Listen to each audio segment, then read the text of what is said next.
Saludos cordiales, queridos hermanos, qué alegría compartir con todos ustedes. Para mí siempre es una bendición llegar a sus corazones. Sobre todo, me alegra mucho compartir con ustedes la palabra de Dios, la palabra que es viva y eficaz, como dice el apóstol San Pablo, capaz de atravesar hasta la médula de los huesos. Una bendición muy grande, de verdad, llegar a sus corazones.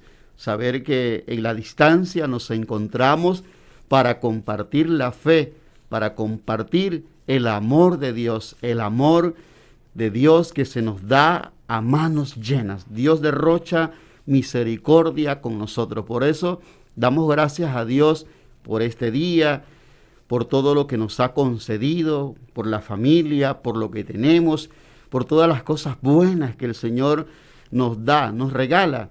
Y lo regala porque quiere. Muchas de las cosas nosotros no se las pedimos. Él toma la iniciativa y de manera gratuita nos da. Porque así es la generosidad de Dios.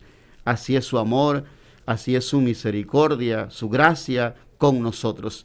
Por eso iniciamos este espacio Dosis de Fe, sabiendo que Dios es bueno con todos, que Dios nos ama, que Dios quiere lo mejor para nosotros. Agradezcamos el don de su amor para con todos nosotros.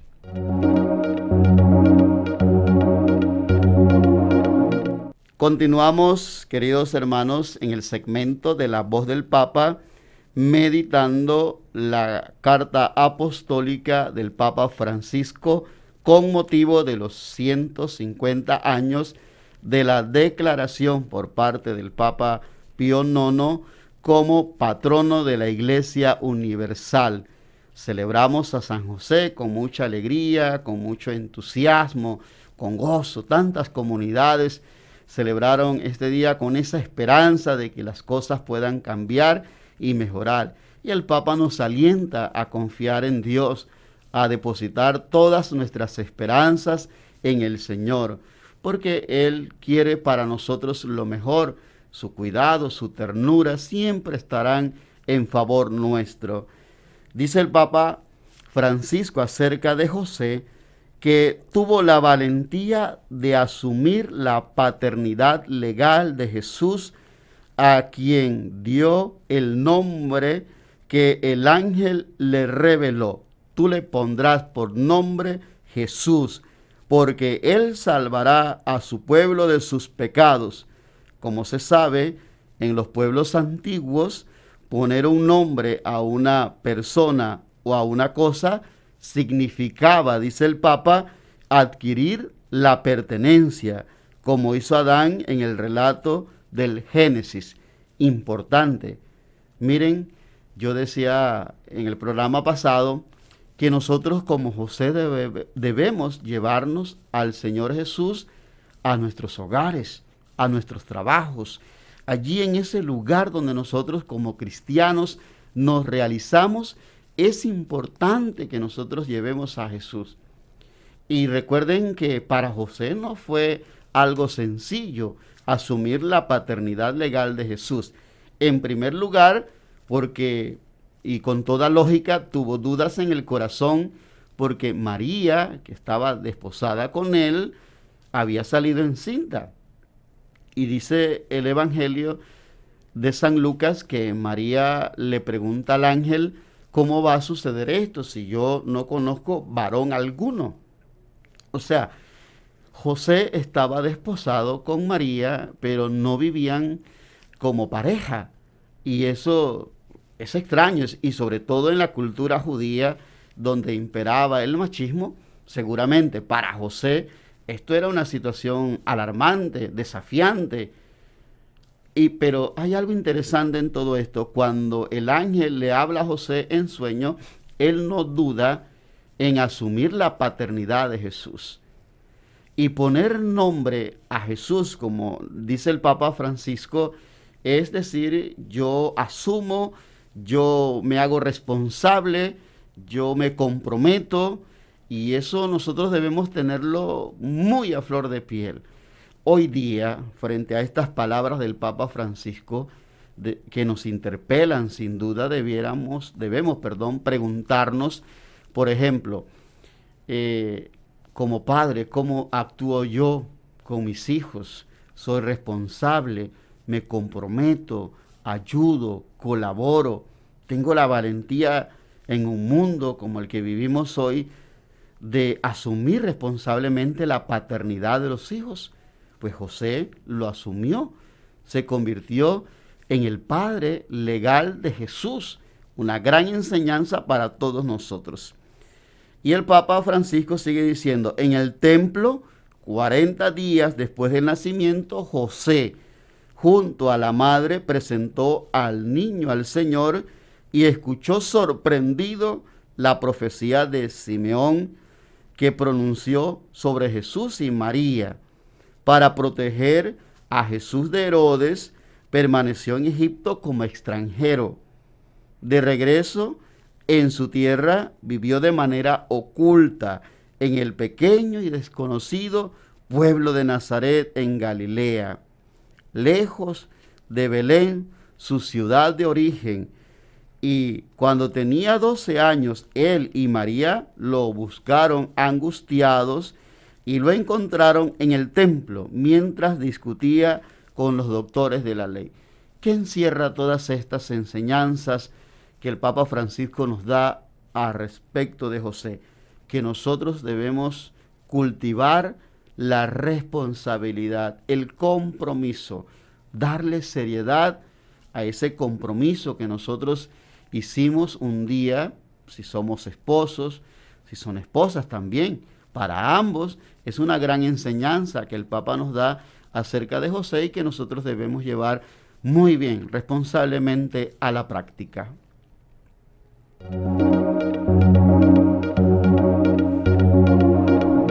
Continuamos.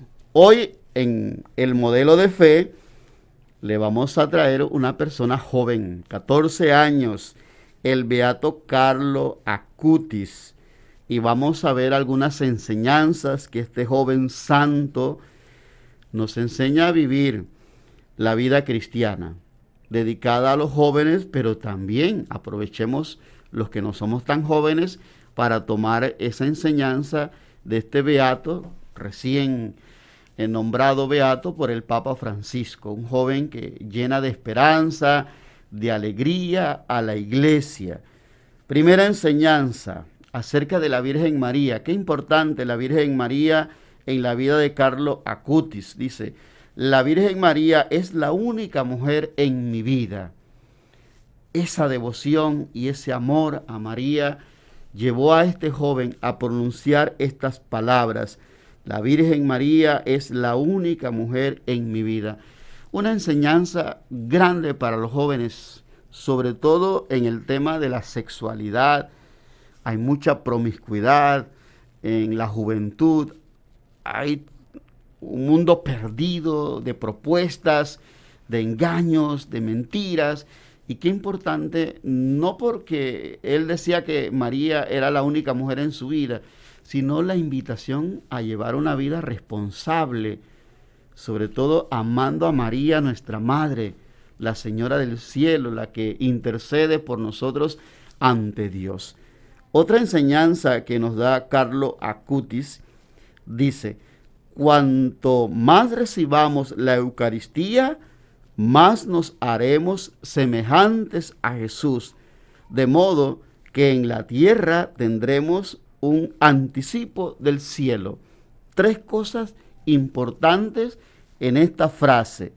1, la invitación a recibir al Señor en la Eucaristía, porque en la Eucaristía el Señor se nos da como comida y bebida. El Señor se comparte, se reparte y se parte, se sacrifica por todos nosotros. Él es el pan vivo bajado del cielo y es el cáliz de eterna salvación. Dice el Evangelio de San Juan, el que come mi carne y bebe mi sangre tiene vida eterna y yo lo resucitaré en el último día, porque mi carne es verdadera comida y mi sangre es verdadera bebida.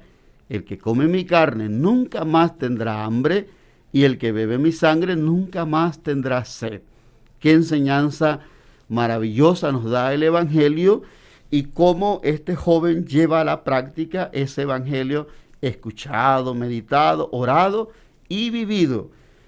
Y dice más, nos haremos semejantes a Él en la medida que recibamos la Eucaristía. Cada uno de nosotros cuando recibe al Señor Jesús en la Eucaristía se convierte en otro Cristo. Recuerden que en las iglesias, sobre todo en los templos parroquiales, hay un lugar especial donde está Jesús. Le tenemos allí una vela encendida en señal de su presencia, que es la luz del mundo.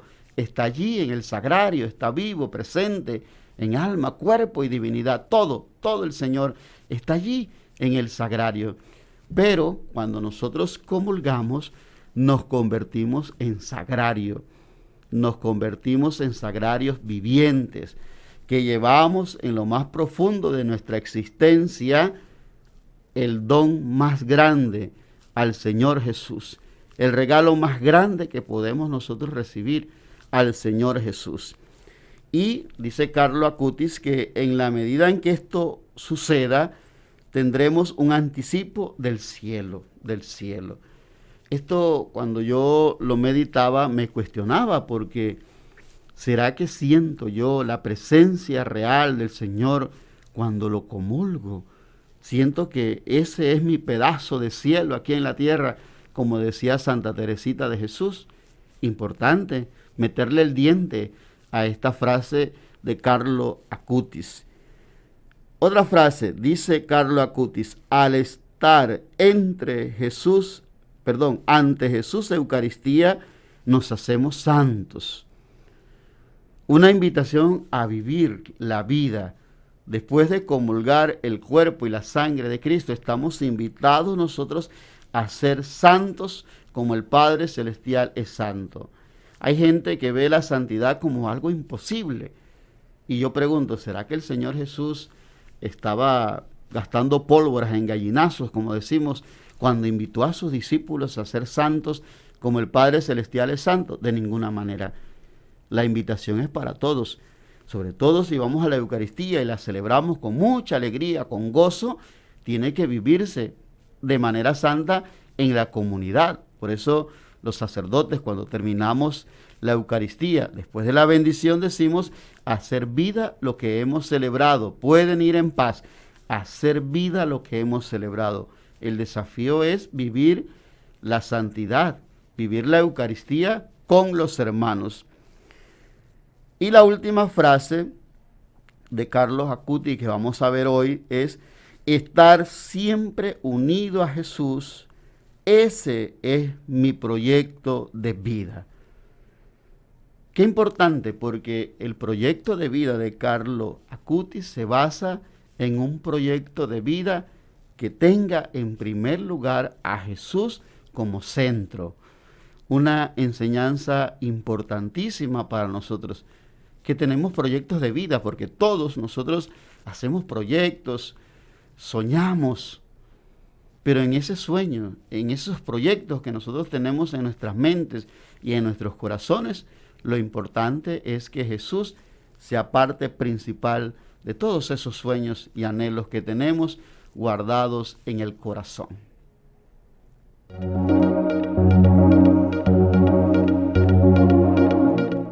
Continuamos viendo el tema del pecado, y hay diversidad de pecados, nos dice el Catecismo de la Iglesia Católica en el numeral 1852. Usted que tiene un catecismo de la Iglesia Católica en su casa, puede buscar este numeral y así me acompaña para que meditemos un poco la enseñanza de la Iglesia Madre y Maestra, porque la Iglesia quiere lo mejor para todos. Ella es la principal promotora de la evangelización. Y los obispos dicen que la variedad de pecados es grande. Imagínense, hay una gran variedad de pecados. Y dicen ellos, la Escritura contiene varias listas. La carta a los Gálatas opone las obras de la carne al fruto del Espíritu. Una lectura que seguramente hemos meditado nosotros. Y dice San Pablo, las obras de la carne son conocidas. Y empieza a enumerar. Y vayamos haciendo lista y de repente esto nos ayuda a nosotros a realizar como una especie de examen de conciencia. 1.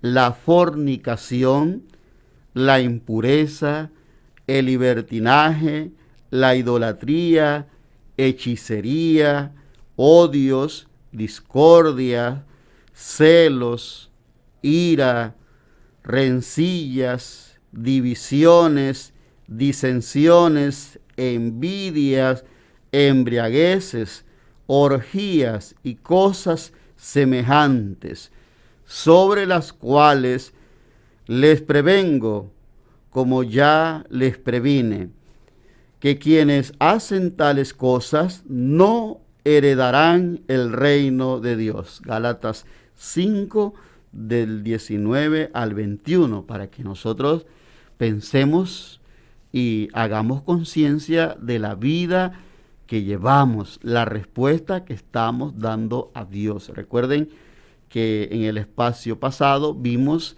que el pecado es una ofensa contra Dios, es apartarme de la ley divina, del amor de Dios.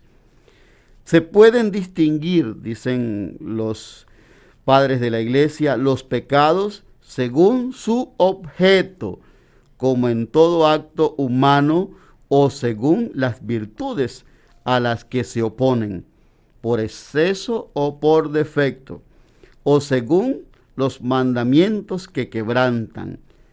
Se los puede agrupar también según que se refieran a Dios, al prójimo o a sí mismo.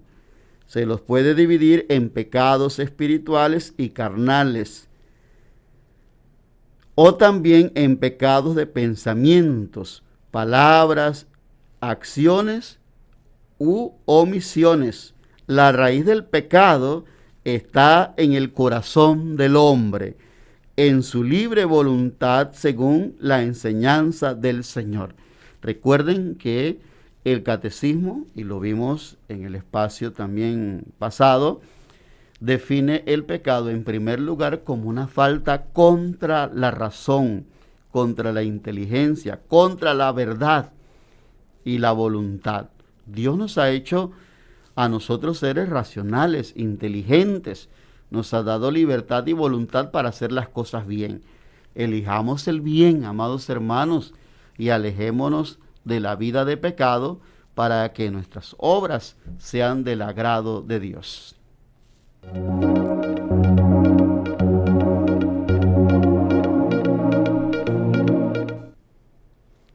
Continuamos, queridos hermanos, en este espacio, el alimento espiritual. Vamos a ver el Evangelio según San Juan 8, del 1 al 11, Evangelio correspondiente a este lunes. Es importante porque nosotros vemos en este Evangelio que a Jesús, mientras se retira al monte de los olivos, y hay una multitud que se le acerca a él, y están allí escuchando al Señor Jesús, están atendiendo a las enseñanzas del Señor, y se le acercan unos escribas y fariseos que le llevan una mujer sorprendida en adulterio y la ponen frente a él y le dicen: Maestro, esta mujer ha sido sorprendida en flagrante adulterio. Moisés nos manda en la ley a apedrear a esas mujeres. ¿Tú qué dices? Vemos allí que hay como una especie de encerrona, como decimos nosotros. Cuando uno mira este texto, se pregunta: ¿y dónde están los adúlteros, los varones? Hay la conciencia en el pueblo de Israel que las mujeres son un cero a la izquierda, no valen nada, no importan mucho. Pero en este caso vemos cómo la misericordia de Dios actúa en la persona de Jesús. Porque Jesús percibe el engaño, la mentira, la burla, el asedio, el querer poner una trampa para hacerlo caer y luego poder acusarlo. Recuerden que Jesús va ya determinado a la cruz, al Gólgota, muere por nosotros. Y él toma la determinación de ir a Jerusalén para encontrarse con la muerte, con el sufrimiento. Pero aquí es donde viene Jesús con esa sabiduría, con esa apertura al don de Dios, a la misericordia de Dios, y le dice a aquellos hombres que acusan, como nos puede pasar a nosotros, porque a veces acusamos a las personas, señalamos, juzgamos, comentamos, murmuramos, y Jesús le dice: aquel que esté libre de pecado, que tire la primera piedra. Y dice que Jesús se agachó y volvió a escribir en el suelo. Importante, nadie sabe qué escribió Jesús, pero sí hizo tocar fondo a los escribas y fariseos, el que esté libre de pecado. Y dice que desde el más viejo hasta el más joven soltaron las piedras y se fueron. A nosotros, y una gran enseñanza para nosotros, a nosotros no nos corresponde hacer juicio de las personas. El juicio es de Dios. Y Dios juzga de manera distinta como nosotros juzgamos. Dios no condena. Son muchos nuestros pecados. Merecemos la condenación. Pero el amor de Dios trasciende esa barrera de muerte, de pecado, para tener misericordia con todos, para perdonarnos a todos. Y por eso cuando Jesús se endereza, le pregunta a la mujer, porque ya se habían ido aquellos que habían llevado a esta mujer consecuencia de la encerrona que le hicieron. Jesús le pregunta: mujer, ¿dónde están los que te acusan? ¿Nadie te ha condenado? Ella le contesta: nadie, Señor. Y aquí es donde el corazón nuestro debe palpitar de emoción. El Señor le dice a aquella mujer: yo tampoco te condeno. Vete y ya no vuelvas a pecar. Miren, Jesús, sabiendo ciertamente que había pecado, porque es atrapada en adulterio, le dice: tus pecados son perdonados, vete y no vuelvas a pecar.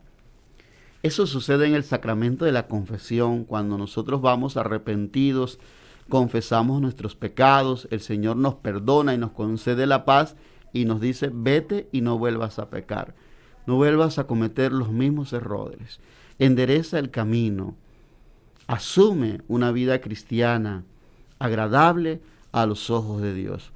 Por eso en este momento vamos a pedirle al Señor que nos dé la gracia, en primer lugar, de arrepentirnos de nuestros pecados, hacer un examen de conciencia frente a Dios y frente a los hermanos, para que el Señor tenga misericordia de nosotros.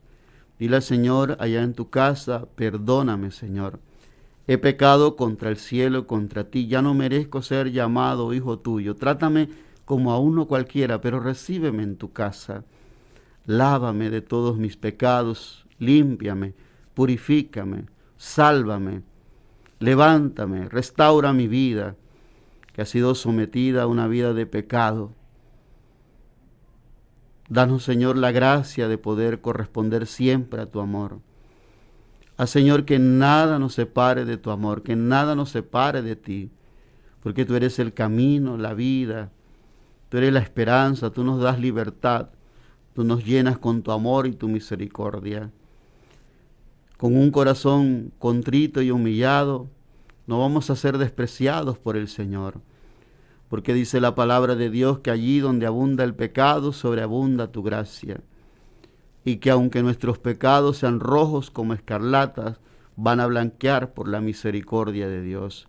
Dios es fiel y justo con todos. Él no abandona la obra de sus manos.